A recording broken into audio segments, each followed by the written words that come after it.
F&G Editores presenta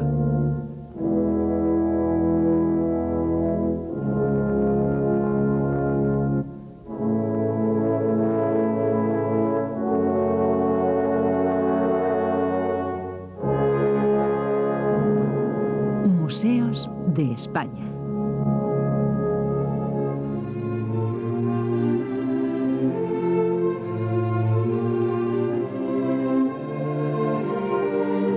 A finales del siglo XVIII, el Prado de San Jerónimo, situado en los jardines del antiguo monasterio de los Jerónimos, era junto al Palacio del Buen Retiro un popular lugar de paseo de los madrileños. Durante aquel siglo, el trazado urbanístico del antiguo Prado y la construcción de las fuentes de Cibeles, Apolo y Neptuno, así como los edificios del Observatorio Astronómico, el Jardín Botánico y el Palacio de Ciencias Naturales, proyectados los tres por el arquitecto Juan de Villanueva, acabaron por transformar aquel tradicional lugar de esparcimiento de los madrileños. La idea inicial era convertirlo en una zona dedicada a la ciencia, muy del gusto del espíritu de la Ilustración y del monarca reinante Carlos III. Y en ese espíritu, Juan de Villanueva proyecta un palacio para albergar la colección real de ciencias naturales. Diseña un edificio de marcado gusto neoclásico en el que cada fachada reproduce uno de los tres órdenes clásicos.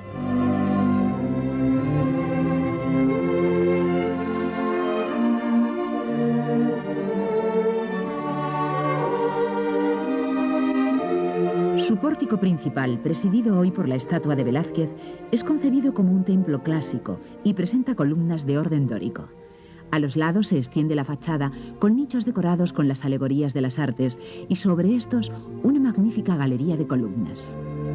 Dedicada al orden jónico está la fachada norte conocida como Puerta de Goya.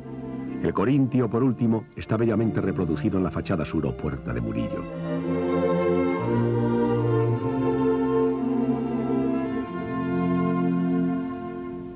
En cuanto a su interior, las múltiples transformaciones sufridas para ser adaptado a su uso actual de museo de pintura permiten hacernos una pobre idea del diseño original de Villanueva, sin que por ello dejemos de admirar la magnificencia de sus galerías y lucernarios.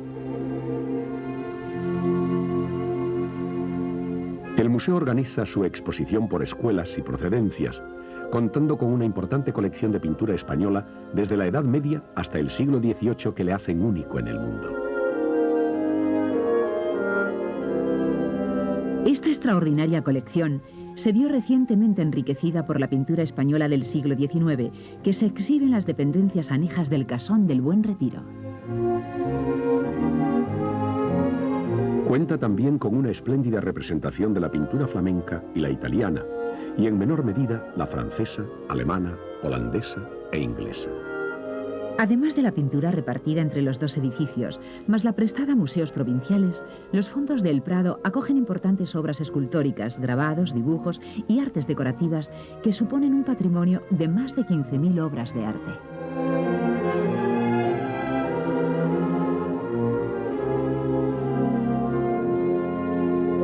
Las muestras de arte románico son el punto de partida de la pintura española. Destacaremos las correspondientes a la pintura castellana del siglo XI, como son los frescos de la iglesia mozárabe de San Baudilio y los de la capilla de Santa Cruz de Maderuelo. Del románico catalán, también del siglo XI, podemos contemplar los frescos de San Esteban de Güíllos en Gerona, y que han sido dispuestos de modo que reproducen su estado original en el interior de la iglesia. Ante el altar, el frontal representa al Pantocrátor, rodeado por los símbolos de los evangelistas. Y a la derecha, también en el interior de la iglesia, una talla románica de madera policromada que representa una virgen con un niño.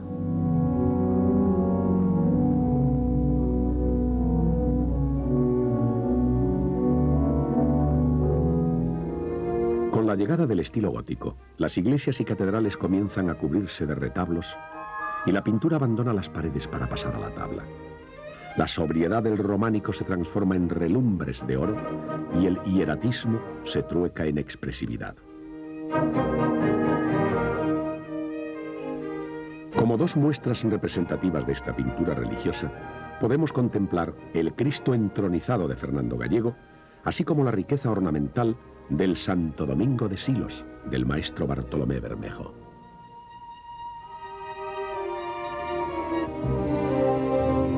Frente al espíritu teológico de la Edad Media, surge en el siglo XVI un movimiento que resucitará los valores de la antigüedad, sin por ello abandonar los temas religiosos. De esta época destacaremos la obra del extremeño Luis Morales, El Divino, pintor religioso que repetirá en sus cuadros el tema de la Virgen y el Niño.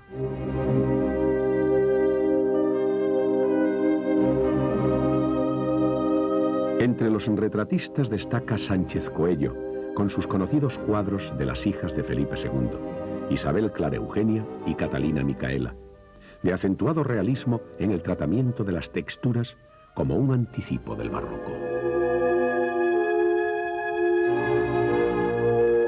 Los caracteres manieristas van a llegar a extremos insospechados con Domenico Theotokopoulos, conocido como el Greco. El caballero de la mano en el pecho es uno de sus primeros retratos en España y sin duda el más popular. No obstante, el alargamiento que impone a sus figuras ha sido el rasgo inequívoco que le ha conferido popularidad universal. Con el alargamiento de la figura, los cuerpos se desmaterializan y sus personajes alcanzan un sentido místico.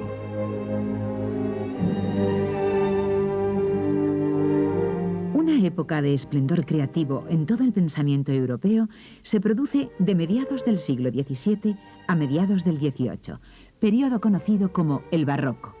El punto de partida será sin duda Francisco Ribalta, maestro de la escuela valenciana, que se caracteriza por un marcado naturalismo de fuerte contraste luminoso.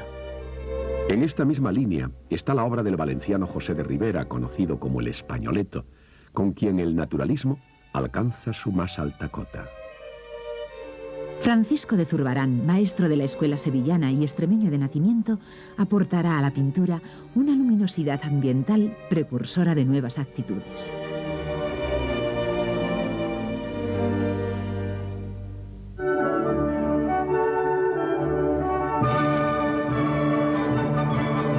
La evolución de la pintura tenebrista hacia un realismo luminoso culminará en la época de Diego Velázquez de Silva, nombrado por el monarca Felipe IV pintor de cámara. Quizás sea el retrato de la familia de Felipe IV, conocido como Las Meninas, su cuadro más importante. En él la infanta Margarita es atendida por dos meninas, una pareja de enanos, la dueña de la infanta, y el guardadamas.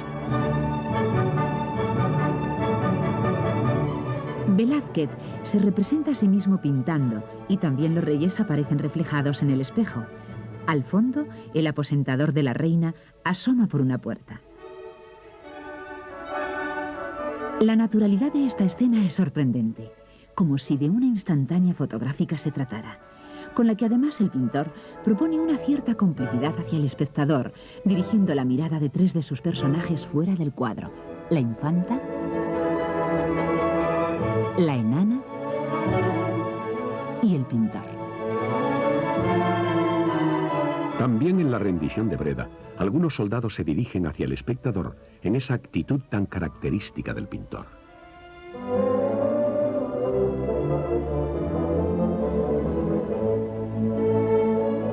Las hilanderas o la fábula de Aracné, obra ya de sus últimos años, da un tratamiento pictórico contrastado entre las figuras del primer plano, las tejedoras, que sitúa en una media luz, alguna casi en penumbra, y las del segundo plano, que rodeadas de una brillante luz, representan a las bellas artes y al intelecto.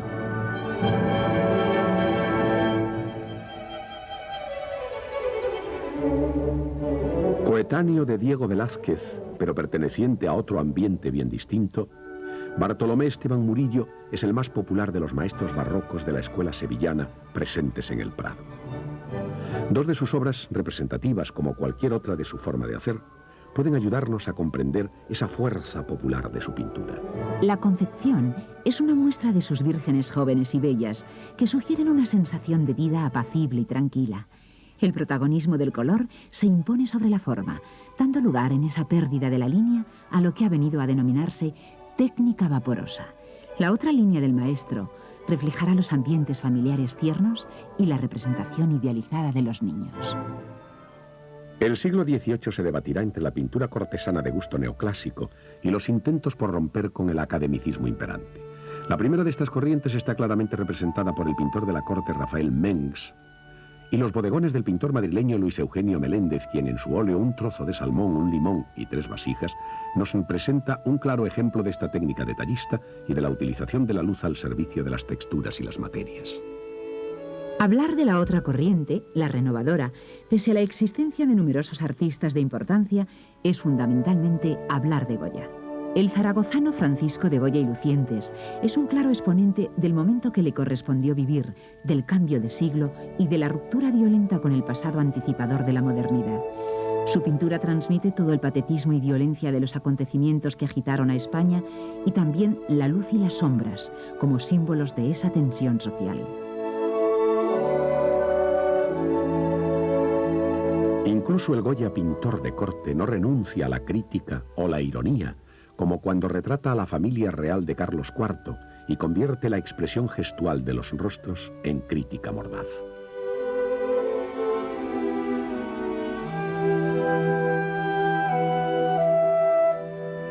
Tampoco ocultará el poco aprecio que le inspiraba Fernando VII cuando le retrata para la Galería Real. Los acontecimientos de la Guerra de la Independencia le marcan de tal modo que provocarán en su obra rasgos de ruptura formal que anticipan el expresionismo.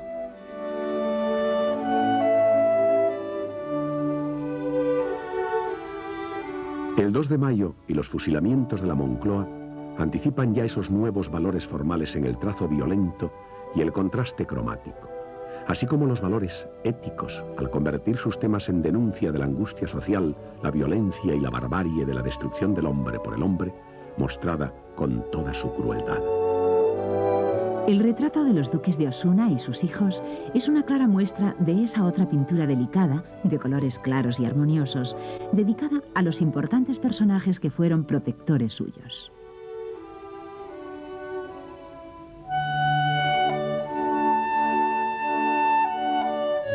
En contraste, la brutalidad y la estupidez adquieren tonos dramáticos en sus pinturas negras, realizadas directamente sobre las paredes de su casa a orillas del Manzanares, y que fueron trasladadas al lienzo para su conservación en el museo. Obras de sus últimos años son una muestra delirante de seres monstruosos donde el color negro se aclara solo con algunos toques de tonos ocres. Una vez más en la forma y en el tema, se anticipará audazmente a lo que serán las corrientes expresionistas europeas. La otra faceta del pintor son los cartones para la Real Fábrica de Tapices, que ocuparán buena parte de su vida, mostrándonos la mirada más amable, jovial y costumbrista.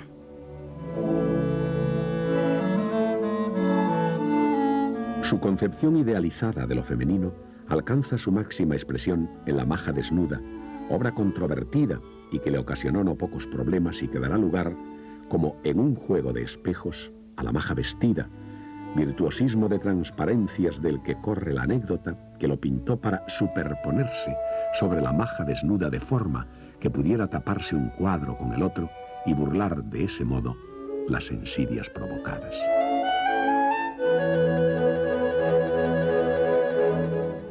Una de las contribuciones más importantes al patrimonio del Museo del Prado es precisamente su colección de pintura italiana, que constituye a la vez una buena muestra de las estrechas relaciones mantenidas con este país y una explicación de la influencia que tuvo su pintura en los artistas españoles.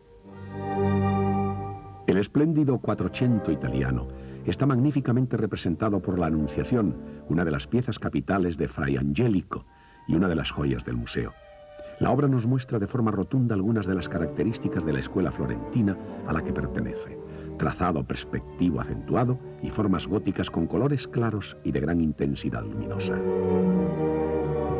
De la escuela de Padua, representada por André Mantegna, pintor de la segunda mitad del siglo XV, podemos contemplar el Tránsito de la Virgen, y de Rafael de Urbino una pequeña tabla, la Familia Sagrada del Cordero, en la que hace constantes referencias a Leonardo da Vinci.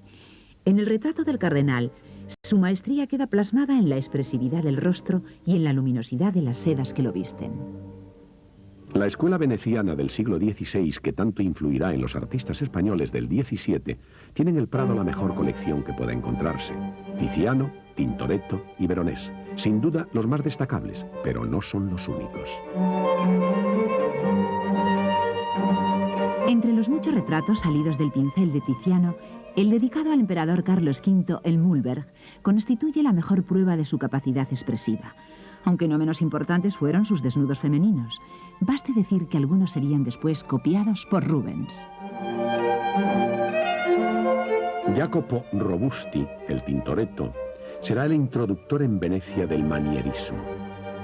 Una de sus obras maestras, El lavatorio, es un cuadro de grandes proporciones, en las que, sin desviar el protagonismo del tema, concede gran importancia a las escenas secundarias.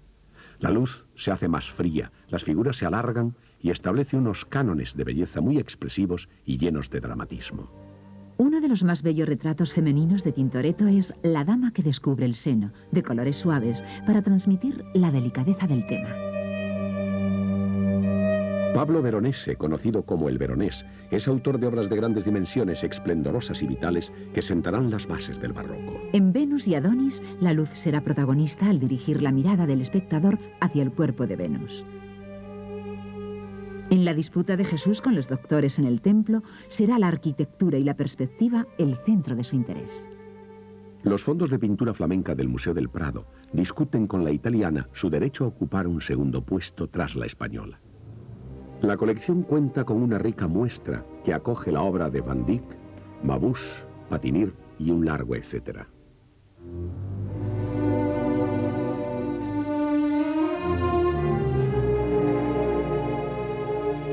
El descendimiento de la cruz es sin duda la obra más representativa de los primitivos flamencos.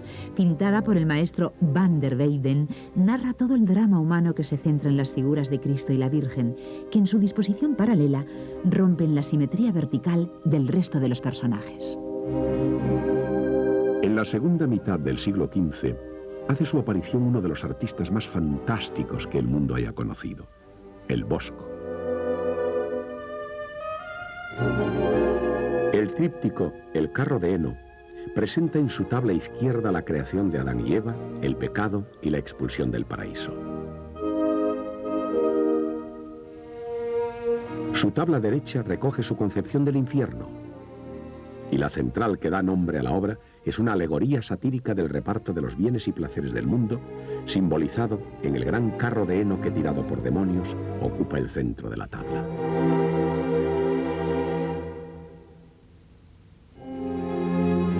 También en El jardín de las delicias, su obra más conocida, reproduce el mismo esquema representativo. Sátira moralizante realizada hacia el final de su vida, ya en el siglo XVI, nos presenta en el lateral izquierdo el paraíso y en el derecho el infierno, con un fondo de ciudad en llamas. En el centro, la humanidad se disputa los placeres de la vida. Los carnales están simbolizados por las fresas que pasan de unos a otros, o por símbolos sexuales, como la gran almeja que apresa a los hombres. Los vicios simbolizados en animales y monstruos arrastran a los hombres que cabalgan sobre ellos. En el centro, la fuente de la eterna juventud que todos persiguen. Entre sus muchos seguidores, su sátira y fantasía ha sido continuada como nadie por Pieter Bruegel, el viejo, cuyo triunfo de la muerte es digno continuador de su maestro.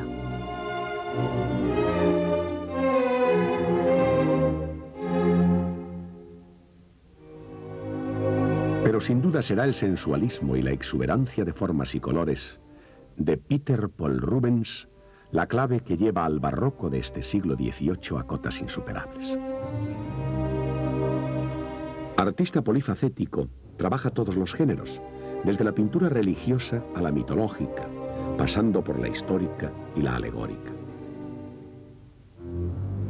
Quizás sean sus desnudos sus obras más populares, alcanzando en Las Tres Gracias unos inigualables valores de transparencia de la piel, marcando un perdurable canon de belleza.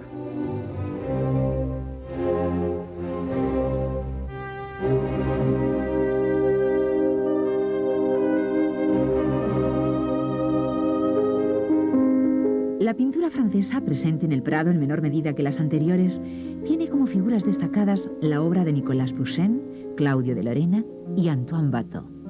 Con Claudio de Lorena, el paisaje va a alcanzar en este siglo su máximo esplendor.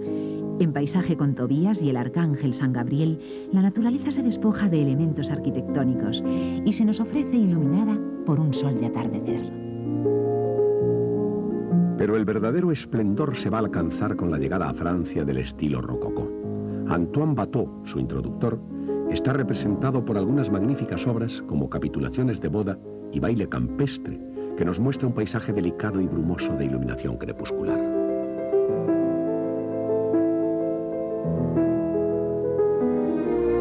Del Renacimiento alemán podemos admirar el magnífico autorretrato de Durero, donde se nos presenta como un joven elegante y triunfador, espléndidamente vestido, o la que sin duda es una de sus mejores obras, Adán y Eva, dos tablas regaladas a Felipe IV por la reina Cristina de Suecia.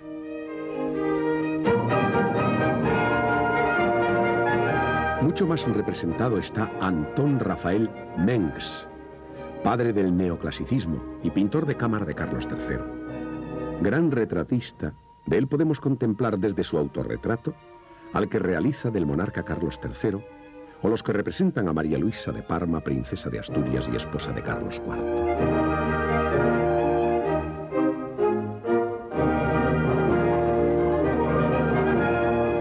Por las mismas razones de enemistad que con Holanda, tras la Reforma protestante, no figuraban los pintores ingleses en las colecciones de arte españolas, y solo con posterioridad fueron adquiridas algunas obras, como El médico Isaac, de Thomas Gainsborough, paisajista y retratista del siglo XVIII. Retrato de un eclesiástico de Sir Joshua Reynolds, pintor de cámara de Jorge I, o el retrato de Miss Martha Carr de su discípulo Thomas Lawrence.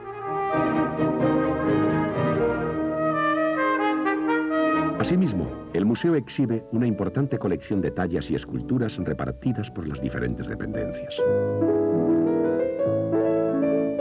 No obstante, no dejaremos de admirar el conjunto del periodo clásico helenístico, entre las que conserva el museo una bellísima Ariadna dormida, cuyo cuerpo se transparenta bajo la vestidura. La Venus púdica, que oculta con sus brazos el cuerpo desnudo.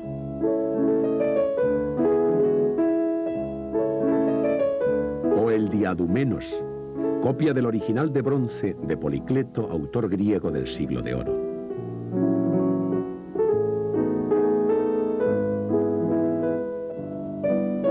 Así como un imponente y delicado busto de Antino.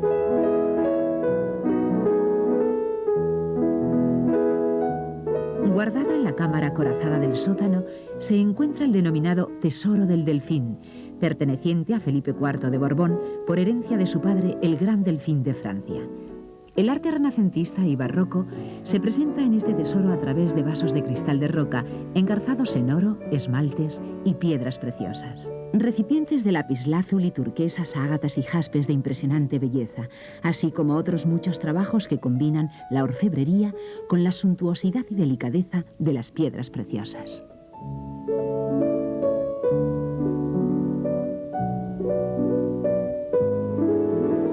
Cercano al Palacio de Villanueva y muy próximo al Parque del Buen Retiro, el Casón del Buen Retiro fue construido en tiempos de Felipe IV. Destinado por entonces a fiestas y recepciones palaciegas, su decoración fue encargada al napolitano Lucas Jordán. Las fachadas que presenta en la actualidad datan de finales del siglo XIX, época en la que fue utilizado como sede del Senado. Su actual destino como parte del Museo del Prado es tan solo de 1971, momento en que se decide trasladar a este edificio la pintura y escultura del siglo XIX.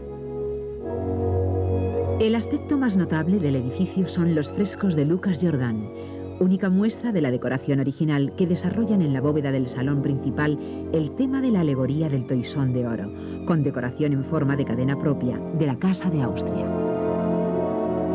Nada más entrar en el museo, en el mismo salón central, nos encontramos con algunas de las mejores muestras de la pintura histórica que protagonizará todo el siglo XIX. El testamento de Isabel la Católica de Eduardo Rosales nos muestra a la reina ante su esposo Fernando, su hija Juana y otros personajes como el cardenal Cisneros, dictando su testamento poco antes de morir. El trabajo de Rosales con la luz hace destacar las figuras de la real pareja mediante el contraste de los tonos oscuros de los acompañantes frente al blanco de la reina y el rojo del rey Fernando. El Príncipe de Viana, de José Moreno Carbonero, recrea el tema del infortunio de este príncipe, hermanastro de Fernando el Católico, y al que el padre de ambos, Juan II de Aragón, obligó a retirarse de la corte para no interponerse a su hermano Fernando.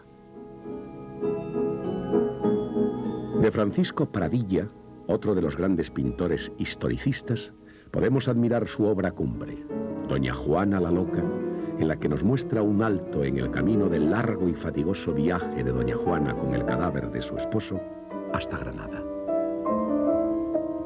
Pero sin duda el lienzo más relevante de este salón central y de toda la pintura histórica del XIX es Los fusilamientos de Torrijos y sus compañeros en las playas de Málaga, en el que su autor, Antonio Gisbert, recoge uno de los más famosos ajusticiamientos de liberales bajo el reinado de Fernando VII.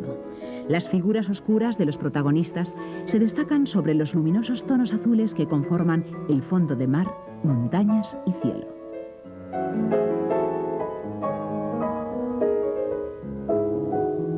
El retrato tiene su representación más exigente en la obra de Vicente López, pintor neoclásico de matices rococós, de quien podemos contemplar, entre otros, un excelente retrato de Francisco de Goya. De la obra no histórica de Rosales podemos apreciar el tratamiento que da a la figura femenina en Mujer al salir del baño.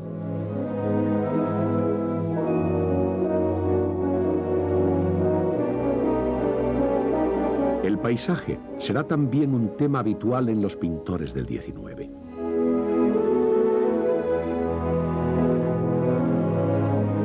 Juan Espina recurrirá con frecuencia al tema del Guadarrama y, rozando el cénit del realismo paisajístico de Carlos de Haes, destacaremos su lienzo Picos de Europa por su colorido y luminosidad, aun cuando son muchas las obras suyas que se exponen en este museo.